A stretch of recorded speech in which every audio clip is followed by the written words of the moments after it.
gabime që bëjmë blerësi që blen shtëpi për herë të parë dhe si ti shmangësh ata.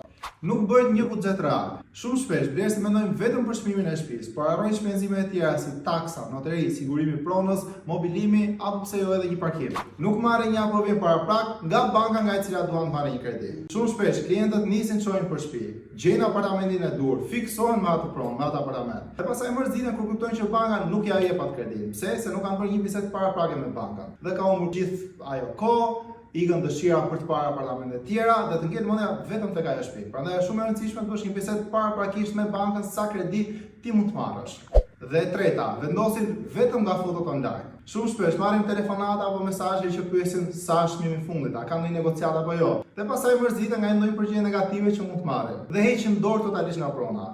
Por, është shumë e rëndësishme që të vish, ta shikosh pronën nga afër, ta shkelësh kur i themi gjuhën popullore dhe pastaj të marrësh një vendim sepse realisht mund të jetë prona e duhur për ty edhe nëse të duhet të sforcohesh pak financiarisht.